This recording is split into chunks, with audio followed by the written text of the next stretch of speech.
My name is Eleanora Grace. I am 78 years old, and I live alone in a small town in Northern California. My days have a quiet rhythm, one I've grown accustomed to over the years. I wake up early, usually around 6, even though I don't have anywhere urgent to go. My old coffee maker, the one my late husband bought over 2 decades ago, brews a comforting aroma that fills the kitchen. It feels as though he is still present in the room with me. The walls of my house are lined with photograph snapshots of a life filled with both joy and sorrow. My daughter Emma and my son Tommy appear in almost every frame, their smiling faces frozen in time. I often find myself staring at these images, remembering when their laughter would echo through the house, when every day seemed alive with possibilities. Now, most days are quiet, almost unbearably so. Years ago, my husband passed away after a brief illness. I was left to care for our children on my own, raising them while managing the house and everything else that comes with life. It was exhausting, but there was love and there was hope.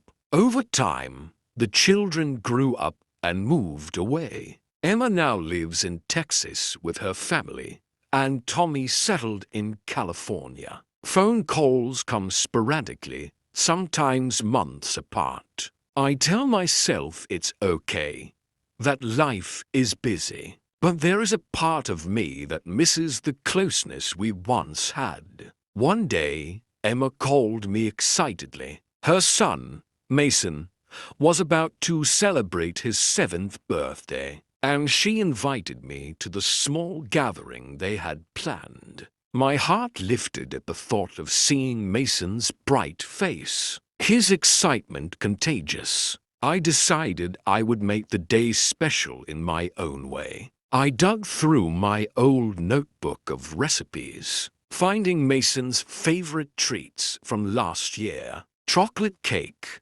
ice cream sandwiches, and cupcakes decorated in his favorite colors.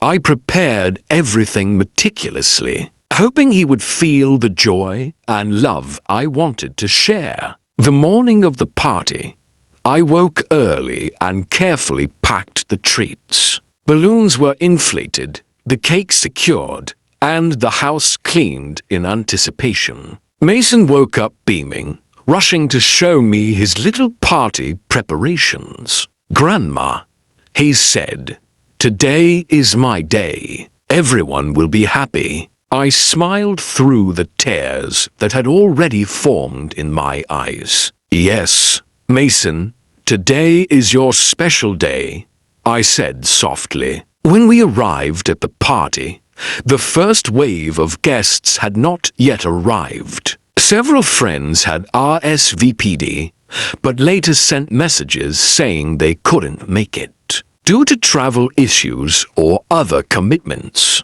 I could see the disappointment flicker across Mason's face. My heart sank. I held his hand and told him, "It's okay, sweetheart.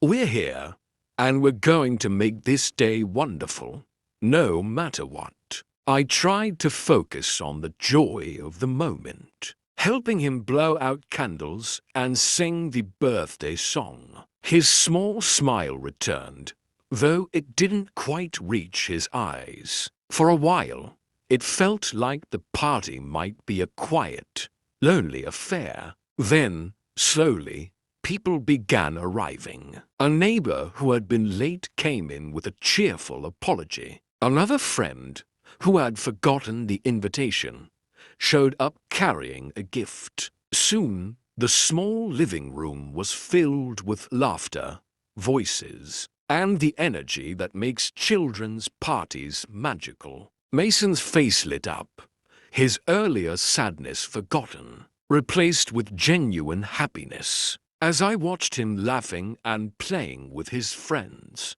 I realized something important. Life will often disappoint us. People get busy, plans change, and sometimes those we care about the most may not be there in the way we imagine. But love real, enduring love can never be forgotten. It lives in the small gestures, the moments of patience, and the willingness to keep hope alive. No matter the circumstances. At the end of the day, Mason hugged me tightly. "Grandma," he whispered, "this was the best day ever.